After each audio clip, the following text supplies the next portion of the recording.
Meus prezados e queridos irmãos da TV Caminho Livre, graça e paz do Senhor Jesus. Vamos retomar o assunto dos últimos 3 vídeos, porque esse é um dos assuntos mais mal compreendidos e objeto de preconceito da Bíblia. Eleição da graça, predestinação. Predestinação que os pelagianos e arminianos dizem ser do diabo, né? E a Bíblia diz justamente o contrário, né?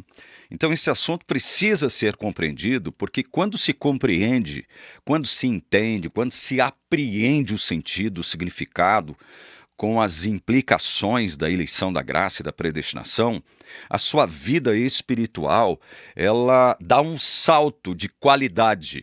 É por isso que é importante conhecer bem a doutrina. Muita gente fica me questionando aqui, se você afirma que tanto pelagianos quanto arminianos, calvinistas, amiraldianos, até muçulmanos serão salvos, para que então eu preciso aceitar, eu preciso compreender essa doutrina? Justamente porque, ao se compreender as implicações dessa doutrina, a sua vida espiritual dá um salto de qualidade. Romanos capítulo 9, a gente lê a partir do verso 6, porque do verso 1 até o verso 5, Paulo vai expressar a sua profunda tristeza em função de seus compatriotas judeus não terem recebido Jesus como Messias.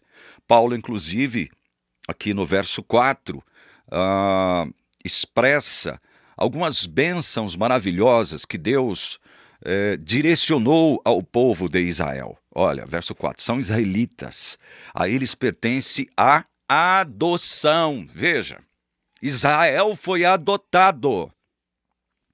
Israel foi adotado. Esse conceito da adoção, expresso por Paulo aqui, ele é importantíssimo. E Paulo cita ele primeiro, porque Israel passou a existir enquanto povo de Deus, porque houve uma adoção por parte desse Deus maravilhoso, que escolheu, que elegeu Israel. Só que ao eleger Israel, Deus produziu mais uma.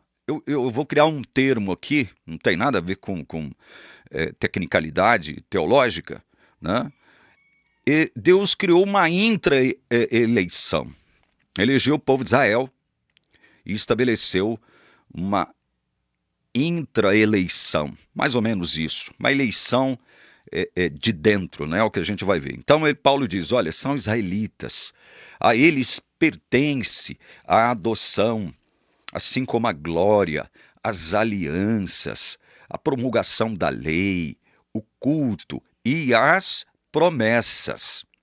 Paulo fala isso com relação ao Israel histórico, né? O verso 5, ele diz o seguinte, olha, deles são os patriarcas, e também deles descende o Cristo, segundo a carne, o qual é sobre todos Deus bendito para sempre. Amém. Esse versículo 5 aqui, ele é importante. Por que ele é importante? Porque em Gênesis 17, quando Deus estabelece uma aliança entre ele e Abraão, Deus deixa claro a Abraão que ele estaria estabelecendo essa aliança com Abraão e a sua descendência, não as suas descendências. E é justamente por conta desta aliança que Deus firmou com Abraão e a sua, singular, descendência, é que a partir daí iriam surgir o quê? Como o Deus profetizou e prometeu para Abraão aqui, olha. Abraão se prostrou, Gênesis 17, 3 em diante. Abraão se prostrou com o rosto em terra e Deus lhe falou, quanto a mim, esta é a minha aliança com você. Você será pai de muitas nações. Inclusive lá na frente Deus diz, olha, de você sairão reis. Reis procederão de você. Muitas nações. Só que essas muitas nações, ao contrário do que muitos pensam, elas não estão fora da eleição. Elas não estão fora da adoção, porque estas muitas nações aqui surgem a partir do descendente de Abraão, que Paulo diz ser quem? Quem é o descendente de Abraão, segundo Paulo, no livro de Gálatas? Cristo. Cristo é o descendente de Abraão. E aqui em Romanos, capítulo 9, verso 5, ele fala que Cristo descende desse Israel. Cristo, segundo a carne, descende desse Israel, através de quem Deus suscitou os patriarcas. Então veja que essa linhagem de Abraão, ela vai desembocar no advento do Messias, Cristo, nosso ungido. E aí, no verso 6, do verso 6 em diante, aqui no capítulo 9, ele vai dizer o seguinte, olha, não pensemos que a palavra de Deus falhou. Por que ele diz isso? Porque Israel rejeitou o Messias. Deus rejeitou Israel. Então quer dizer que as promessas de Deus quanto a Israel falharam? A palavra de Deus falhou quanto a Israel? Ele vai explicar por que não. Porque nem todos os de Israel são de fato israelitas. Olha aqui aquilo que eu disse, que eu caracterizei como intra-eleição. Uma eleição de dentro. Deus elegeu Israel como povo para representá-lo na terra. E dentro do povo, Deus estabeleceu, Deus promoveu uma eleição especial, a eleição da graça, a eleição que produz salvação. Paulo vai falar sobre isso aqui agora.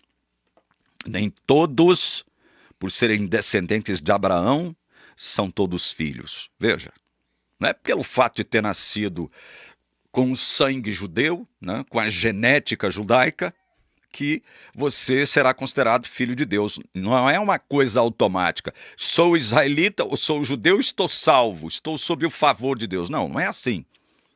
Aí ele diz aqui, pelo contrário, por meio de Isaque será chamada a sua descendência. Isaque foi o começo do cumprimento da promessa de Deus. Isaque foi o começo, né? Não foi através de Ismael, que era o primogênito de Abraão, mas através de Isaque, que era o filho da promessa, né? Bom, e aí ele diz no verso 8, isto é, não são os filhos da carne que são filhos de Deus, mas os filhos da promessa é que são contados como descendência. Os filhos da promessa, eles dependem da promessa. Eles são dependentes da promessa.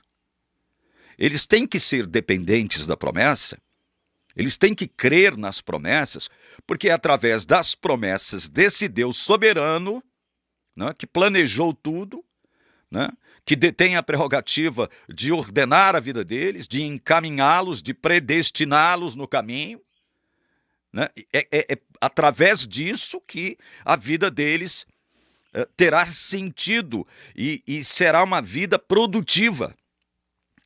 Eu digo no quesito relacionamento com Deus.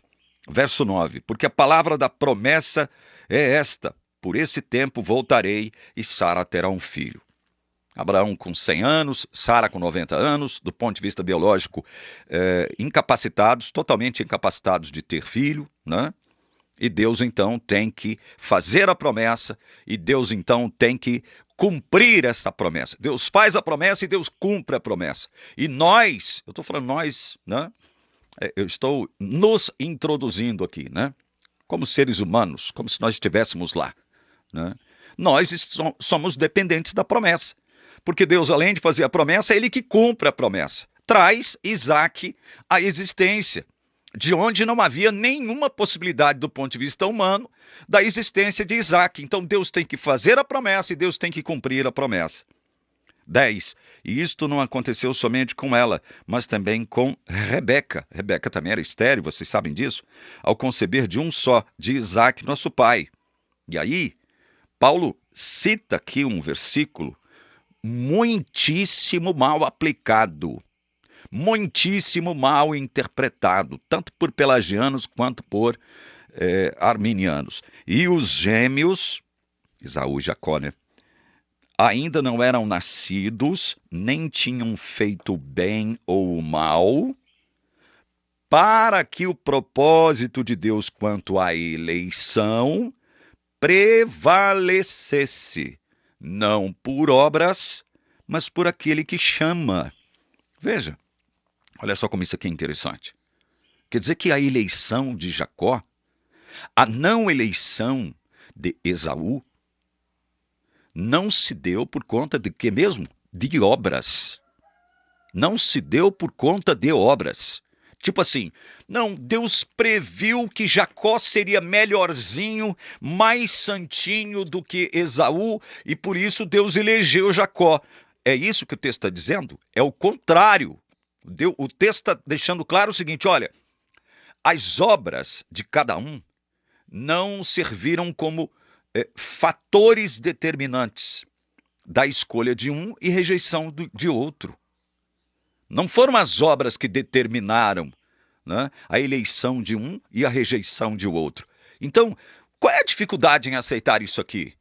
A dificuldade reside quando você se torna refém de uma determinada teologia corrupta, antibíblica, como é o caso da teologia adventista. A dificuldade advém daí. Você é refém, você se tornou refém de uma teologia, né, que é mantida por uma organização que atende pelo nome de Igreja Adventista do Sétimo Dia, e é essa igreja que você tem como autoridade. Não é a Bíblia que você tem mais como autoridade. A sua autoridade passa a ser o quê? A igreja. E não a Bíblia. É por isso que muitos não aceitam isso aqui. Olha, a eleição de um e a rejeição de outro não teve como fator ou fatores determinantes, já que o termo obras está no plural, né? Não teve como fatores determinantes as obras de cada um. Foi prerrogativa divina, soberana, divina. Tá claríssimo isso aqui. Porque o propósito, veja, o propósito de Deus quanto à eleição prevalecesse. Olha só como isso aqui é importante. Deus deseja que esta doutrina, eleição da graça, prevaleça. Por que ele quer que ela prevaleça? Porque é somente através dela que nós reconhecemos a nossa total incapacidade de mudar a nossa condição diante dele, somos injustos diante dele, ou seja, eu estou falando do ponto de vista de quando a gente chega ao mundo. Nós chegamos ao mundo na qualidade de carne, injustos diante de Deus, mortos espiritualmente para ele, só querendo distância dele. Assim como Adão e Eva fugiram de Deus logo após pecarem lá no Éden, essa é a nossa atitude primordial e primária quando nós chegamos ao mundo. Não chegamos ao mundo com o coração aberto para Deus, não chegamos ao mundo na condição de inocência. Ninguém chega a este mundo enquanto inocente, ainda que bebezinho. Se fosse assim, bebezinho não morreria. Né? Por que bebês morrem? Eu mesmo tive um irmãozinho que morreu. Irmãozinho não fez nada. Morreu. Seria o meu irmão mais velho hoje. Morreu. Por quê? Inocente do ponto de vista prático e moral atual, mas não inocente do ponto de vista espiritual. A morte do meu irmãozinho, que seria hoje meu irmão mais velho, foi em decorrência do pecado de Adão. Não se esqueçam disso. E aí, porque a igreja e sua teologia não aceita, a igreja adventista e sua teologia não aceita isso, aí eles vão fazer uma verdadeira cirandinha com a palavra de Deus. Vão fazer um remeleixo, né? Vão dançar e tripudiar em cima da palavra de Deus para deixar de reconhecer esse fato. Verso 12. Quando foi dito a Rebeca, o mais velho será servo do mais moço. Pronto, olha aqui, ó. Não foi por obras, não será por obras. E Deus está deixando claro. O mais velho será servo do mais moço. Pronto, acabou, está determinado. Quem foi que determinou? Aquele que unicamente podia determinar isso. E fazer isso se cumprir da forma como se cumpriu na história e nós conhecemos. Verso 13, como está escrito. Amei Jacó, porém desprezei Esaú.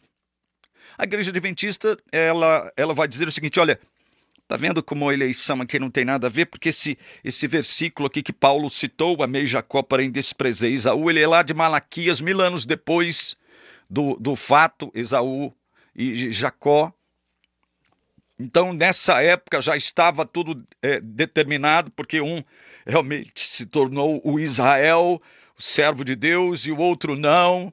O outro era mau e o outro era bonzinho, santinho. Meu Deus do céu, será que Paulo então citaria isso aqui para contrariá-lo, para contradizê-lo, já que até aqui ele está deixando claro que promessa vem de Deus, cumprimento da promessa vem de Deus, e que eleição, essa eleição intramuros, ela pertence a Deus também. Deus primeiro escolhe Israel como povo para representá-lo na terra, mas Deus é Deus, né? Vocês não se esqueçam disso. Deus, então, além de eleger Israel como povo, para desempenhar uma função, digamos, diplomática, né? Os representantes de Deus na terra, dentre esse povo, ele promove, ele produz, ele processa uma outra eleição, esta, por sua vez, eleição da graça. É a eleição que salva. Então, Paulo não citaria Malaquias aqui, quando diz amei Jacó, porém desprezei Esaú, se esse texto não estivesse em harmonia com os argumentos que ele apresentou até aqui. Não, aí vem a teologia adventista e diz, não, tá vendo? Isso aqui foi dito 1000 anos depois, estava lá em Malaquias, não sei o quê. Meu Deus do céu, que dificuldade em aceitar a palavra de Deus como ela está aqui. E aí Paulo antecipa uma objeção que ele sabe que ele receberia depois de ter dito isso aqui. Olha, se as promessas vêm de Deus, o cumprimento das promessas vem de Deus, se a escolha soberana pertence a Deus e não depende de obras, isso está claro aqui, para quê? Porque Deus quer que a doutrina da eleição prevaleça. Então quer dizer que Deus é injusto? Olha aqui, que diremos então? Que Deus é injusto?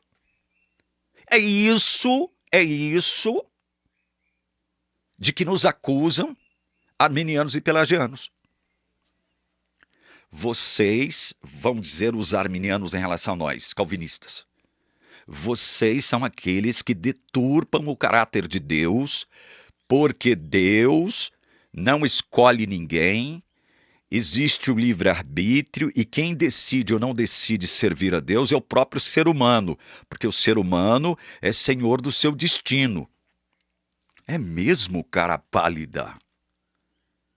Então vocês, continuam os arminianos em relação a nós, quando vocês afirmam que Deus elege uns e rejeita outros, não com base em obras, vocês estão declarando que Deus é injusto. Isso os arminianos e pelagianos dizendo contra nós.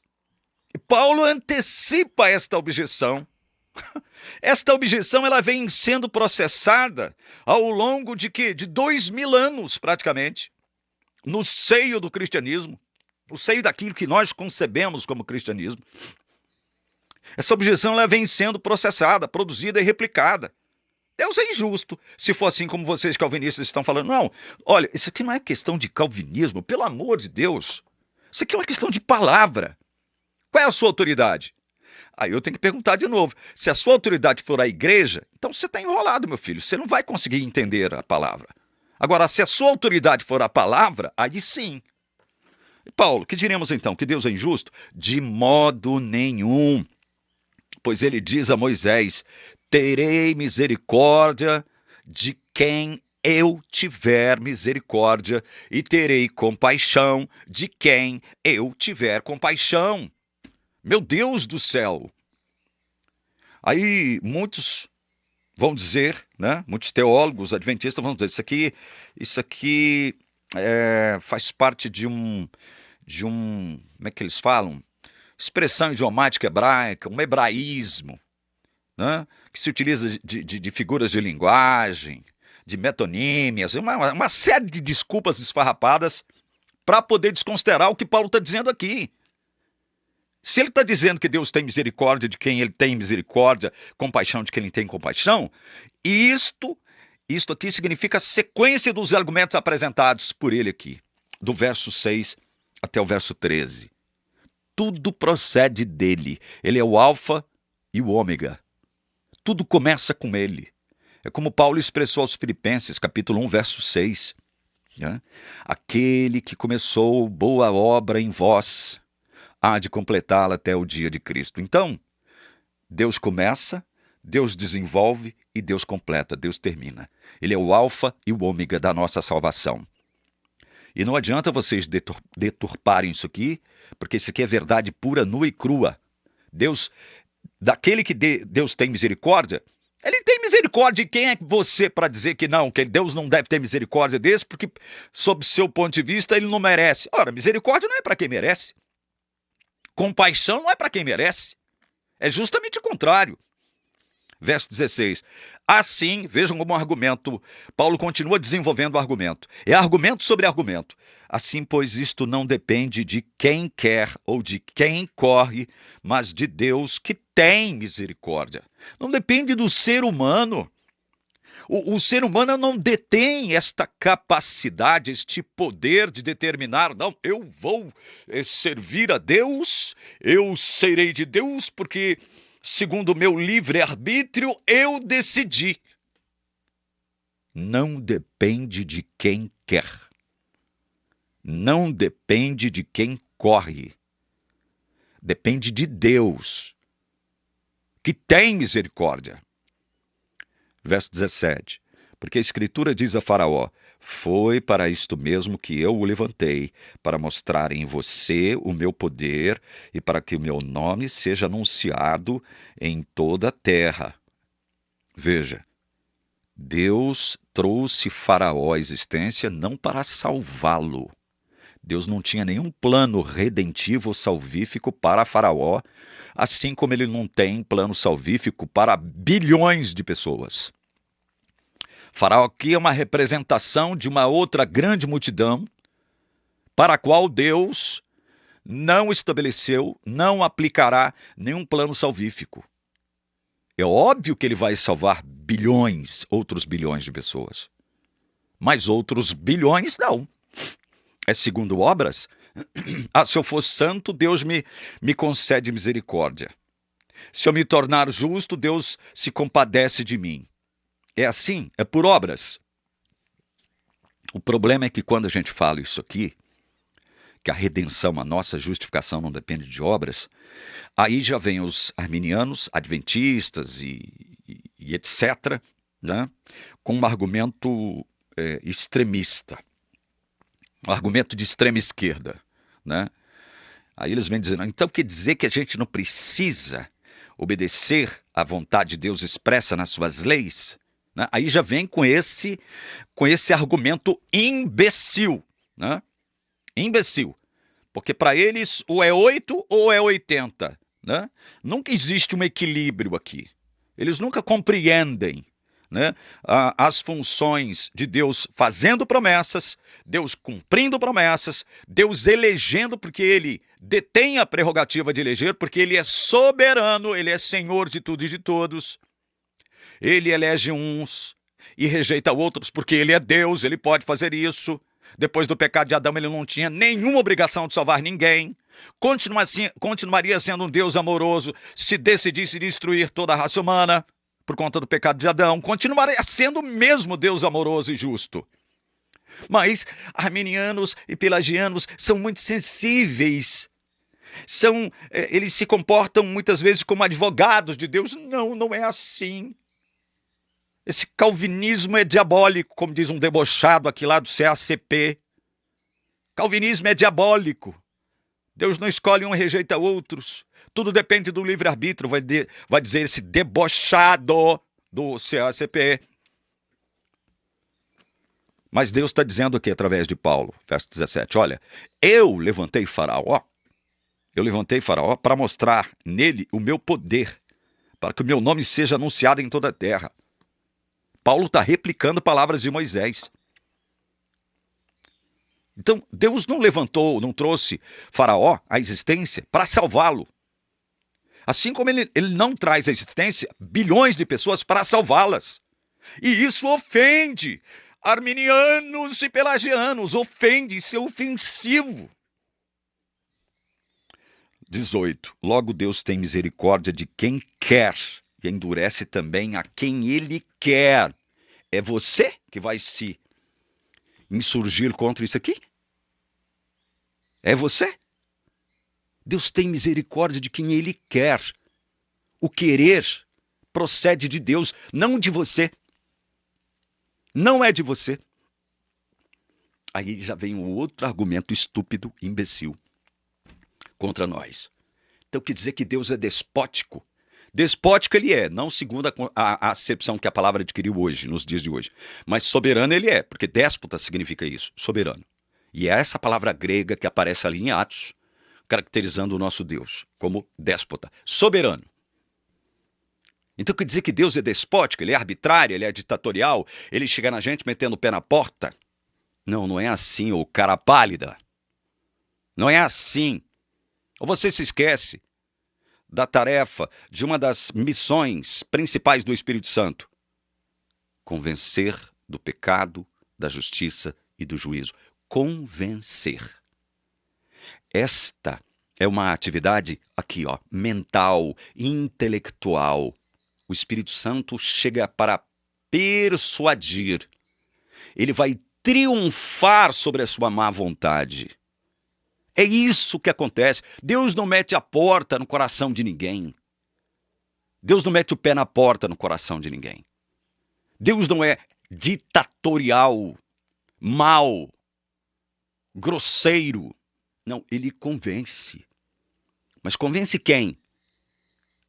Aqueles a quem ele quer convencer, porque os elegeu, escolheu. Olha, durma com esse barulho você. Durma com esse barulho. Você não quer aceitar o que a palavra está dizendo? O problema é todo seu. Verso 19. Mas você vai me dizer, Paulo antecipando aqui mais uma objeção. Porque Deus ainda se queixa, vão dizer os arminianos e pelagianos do século XXI. Porque Deus ainda se queixa, pois quem pode resistir à sua vontade? Isto aqui é um argumento humano, justamente de quem não compreende que Deus não precisa que alguém resista à sua vontade para que ele não seja eleito. Porque todos em Adão estão mortos, condenados para sempre à perdição. Então este é um argumento humano de quem não entendeu o que Paulo está dizendo até agora aqui sobre a soberania de Deus. Aí Paulo, diante deste argumento humano, olha só como é que Paulo vai se sair. Paulo vai entrar numa discussão filosófica? Paulo vai entrar numa discussão filosófica para combater essa objeção? Não, ele vai dizer o seguinte, verso 20. Mas quem é você, cara amigo, para discutir com Deus? Quem é você? Será que o objeto pode perguntar a quem o fez, por que você me fez assim? Quem é você, cara pálida, para discutir com Deus? Então quer dizer que você terá a coragem de dizer para Deus o seguinte, por que o Senhor me fez assim? Aí Paulo se utiliza aqui, né, de uma ilustração. Será que o oleiro não tem direito sobre a massa para do mesmo barro? Esse mesmo barro aqui é o mesmo barro condenado pelo pecado de Adão. Isso é importante. Do mesmo barro. O barro do eleito para a salvação não é essencialmente diferente do barro do não reeleito, daquele que Deus rejeita. Não é. Então, e esse detalhe é importante você perceber. Será que o oleiro não tem direito sobre a massa para do mesmo barro fazer um vaso para a honra e outro para a desonra? O oleiro não tem direito de fazer um barro para ser um recipiente para guardar o trigo, a cevada, o vinho e outro vaso do mesmo barro para receber as suas fezes, as suas urinas. Eu tenho que falar essa besteira aqui, porque tem muita topeira aqui que não sabe o que eu estou dizendo. Eu sou o oleiro. Eu trabalho o barro. Eu pego lá uma determinada quantidade de barro. E desta mesma quantidade de barro, eu vou fazer um vaso. E vou utilizá-lo para armazenar o meu vinho. Do mesmo barro, eu pego lá um outro pedaço do mesmo barro e vou fazer um pinico. Vocês querem que eu seja mais claro? Então quer dizer que eu não tenho direito do mesmo barro fazer um vaso para receber o meu vinho e do mesmo barro, parte dele, fazer um pinico. Em outras palavras, é isso que Paulo está estabelecendo, está expressando, está afirmando aqui. O oleiro detém a prerrogativa de fazer o que ele quiser do seu barro, do mesmo barro. O barro condenado por Adão, quando pecou lá no Éden, que é como Paulo diz em Romanos 5, todas as pessoas, toda a humanidade condenada. É desse mesmo barro condenado que Deus vai se utilizar desse mesmo barro para fazer de muitos vasos de honra, enquanto que outros vão permanecer em sua condenação e pecado e serão o quê? Rejeitados, não porque um dia quiseram ser santos e Deus não permitiu porque não os escolheu. Não é por isso, não. Esse argumento é um argumento imbecilóide. Imbecilóide. Olha aqui, verso 22, Romanos 9 ainda. Que diremos? Se Deus, querendo mostrar a sua ira e dar a conhecer o seu poder, suportou com muita paciência os vasos de ira preparados para a destruição. O que você vai dizer? O que você vai dizer? Deus querendo mostrar a sua ira e dar a conhecer o seu poder. Por isso ele suporta, com muita paciência, os vasos de ira. Mas esses vasos de ira estão todos eles preparados para a destruição. Vasos de ira estão preparados para a destruição. Não serão destruídos enquanto inocentes que um dia quiseram pertencer a Deus. Nenhum desses vasos de ira desejou por um segundo sequer pertencer verdadeiramente a Deus. Dentre eles existirão aqueles que inclusive estiveram dentro das igrejas. E nessa hora vão dizer para Deus ou para Jesus: Senhor, em teu nome não fizemos curas, milagres, sinais. E Jesus vai olhar para eles e dizer o seguinte: olha, eu nunca vos conheci. Nunca vos conheci. Quem são vocês? Eu nunca conheci vocês. Afastai-vos de mim, vós que praticais a iniquidade. Vasos de ira preparados para a destruição. Verso 23. A fim de que também desse a conhecer as riquezas da sua glória nos vasos de misericórdia que de antemão preparou para glória. Assim como Deus deseja, veja só, esses dois versículos aqui são importantíssimos também, dentro do argumento geral de Paulo aqui. Deus tem o propósito de manifestar a sua ira nos vasos de ira preparados para a destruição. Ele faz isso e vai continuar fazendo isso, porque ele é Deus. Mas também, quando ele faz isso, revela, quando ele expressa o seu poder, a sua ira, sobre vasos de ira preparados para a destruição, em contrapartida, ele dá a conhecer as riquezas da sua glória nos vasos de misericórdia que de antemão preparou para a glória.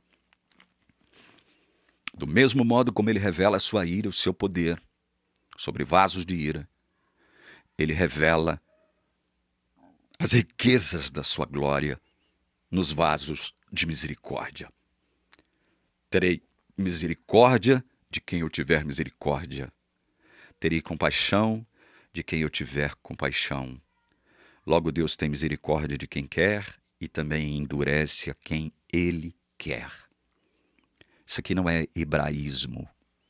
Isso aqui não é figura de linguagem. Isso aqui não é uma expressão idiomática.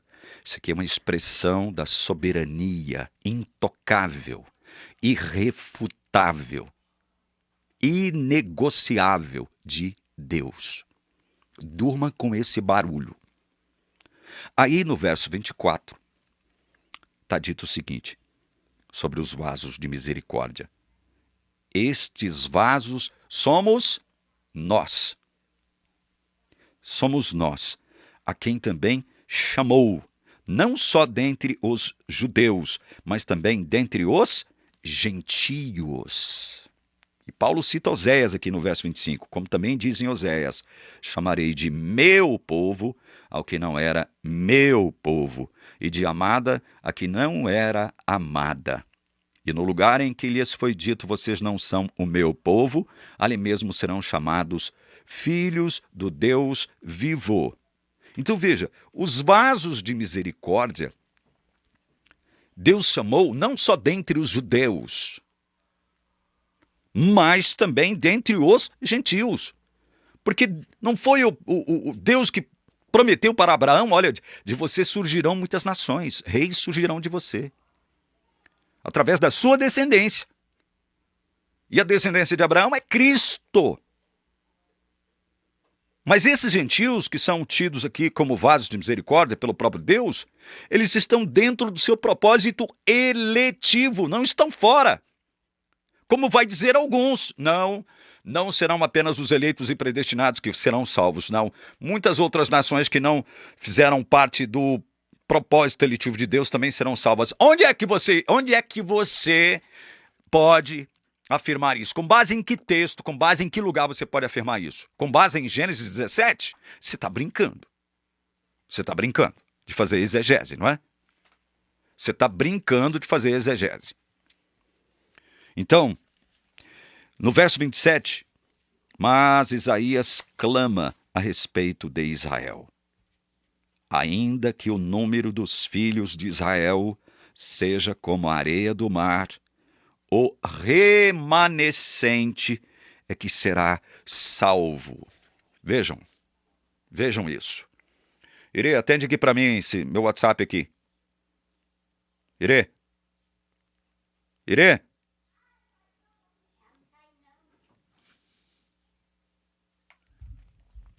Tem alguém me ligando aqui, eu não vou interromper a minha exegese aqui, não. Então veja, o que está dito aqui? Ainda que o número dos filhos de Israel seja como a areia do mar. O remanescente é que será salvo. Vejam, como Paulo ele vai desenvolvendo a sua linha de raciocínio que ele começou a traçar aqui no versículo 6. Nem todos os de Israel são de fato israelitas.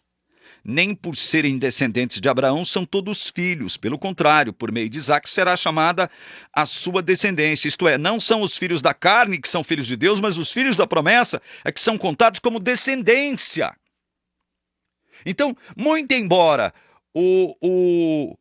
os filhos de Israel, do ponto de vista histórico, seja como a areia do mar, Deus vai salvar o remanescente. Por causa de que?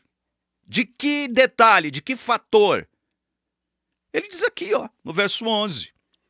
Os gêmeos ainda não eram nascidos, nem tinham feito bem ou mal, para que o propósito de Deus quanto à eleição prevalecesse. Não por obras, mas por aquele que chama. O remanescente existe, sempre existiu, por conta do propósito eletivo de Deus. Por conta da eleição da graça. Um remanescente existe hoje, como diz Paulo aqui em Romanos 11, versos 5 e 6, assim também nos dias de hoje sobrevive um remanescente segundo a eleição da graça. E se é pela graça, já não é pelas obras, do contrário, a graça já não é graça. Israel pode ter aí milhões de pessoas contadas como judeus, mas o remanescente é que será salvo. O remanescente eleito por Deus. 28. Porque o Senhor cumprirá a sua palavra sobre a terra de forma plena e breve. No verso 6, ele como que antecipa uma objeção. Então, se Deus está rejeitando Israel, será que a palavra de Deus falhou? Aí Paulo reafirma que, olha, não falhou, aí vai explicar por que não falhou, e aqui ele diz, olha, porque o Senhor cumprirá a sua palavra sobre a terra de forma plena e breve. Ele vai cumprir a sua palavra, ele vai cumprir as suas promessas. Ele fez a promessa e ele cumpre a promessa. E você? E o que ele faz com você? Ora, você é objeto da promessa dele. Então, quando o Espírito Santo chega a você, ele te convence de que Deus é Deus, de que Deus quer te salvar, quer te levar para o reino dele, que ele vai restaurar aqui na terra o Shabat eterno, perdido lá no Éden por conta do pecado de Adão. O Espírito Santo vai te persuadir. O Espírito Santo vai te convencer. E quando o Espírito Santo chegar com essa palavra de convencimento, de persuasão, você se rende. Não por sua causa, não porque você é senhor do seu destino, não. É porque o Espírito Santo chega de modo eficaz, trabalhando com você, processando em você um novo nascimento, uma regeneração. Que você, por você mesmo, enquanto carne, enquanto morto para Deus, não pode produzir por si mesmo. Como Isaías já disse, verso 29, se o Senhor dos Exércitos não nos tivesse deixado descendência, nós nos teríamos tornado como Sodoma e semelhantes a Gomorra. Veja, se Deus não nos tivesse deixado descendência, depende dele haver aqui uma descendência, depende dele haver aqui um remanescente. Porque se Deus não faz isso e deixa por conta do ser humano tomar a decisão de servi-lo, um ser humano que está morto diante dele nos seus delitos e pecados, um ser humano que é carnal, que não quer saber de Deus, é inimigo de Deus, não está sujeito à lei de Deus, nem mesmo pode estar, porque é carne, e é carne para nada aproveita, como disse Jesus. Se Deus deixa por conta dessa gente, olha, não haveria remanescente de Deus na terra. Deus destruiria toda a raça. Verso 30, que diremos então? Que os gentios que não buscavam a justificação vieram a alcançá-la, a saber, a justificação que decorre da fé. E aí, no encerramento desse vídeo, eu quero ler um texto que mata a charada dessa questão da fé aqui. Veja, os gentios que não buscavam a justificação, eles não estavam procurando por justificação, porque eram carne, estavam mortos para Deus. Enquanto carne, são inimigos de Deus, não se sujeitam à lei de Deus, não podem se sujeitar à lei de Deus, são carne, são injustos. Mas eles alcançaram a justificação que decorre da fé. E que Israel, que buscava a lei de justiça, não chegou a atingir essa lei. Por quê? Porque não a buscou pela fé, mas como que por obras.